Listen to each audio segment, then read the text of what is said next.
Everyone is touched by ACEs. Adverse childhood experiences affect the lives of people of all ethnic groups and economic backgrounds. The long-term outcomes impact the health and well-being of the individual, as well as those in the community around them. But those experiences are fact, not fate. We all have a part in healing and changing the culture. Adverse childhood experiences cause psychological and physical difficulties in childhood that extend into adulthood. A couple of years ago, the state of Tennessee published a report on ACEs data across the state, and it was so appropriately titled, ACEs Fact, Not Fate. Everyone has an ACE score, whether it's 0 or 10 or whatever measure you're using. And that's a fact. That's a fact of one's life. It's a fact of one's history and lived experiences. But it's not fate.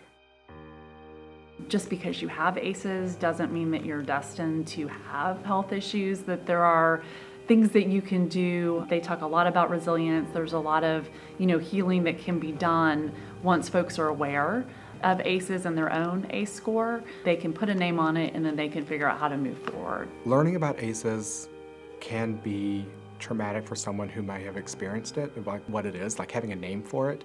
But what we know about any kind of issue that someone may be struggling with, once you name it, you're already on the road to recovery. There is tremendous opportunity for change and intervention, change and prevention.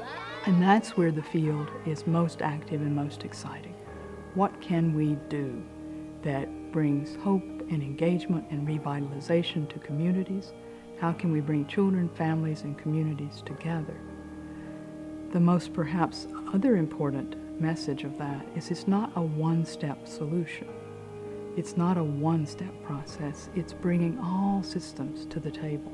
All systems in the sense rolling up your sleeves, education, workforce development, health, housing, all with the goal that what we want to do is build a better society, a better community for our children, and have our children have the capacities to be the engaged, productive citizens of that community.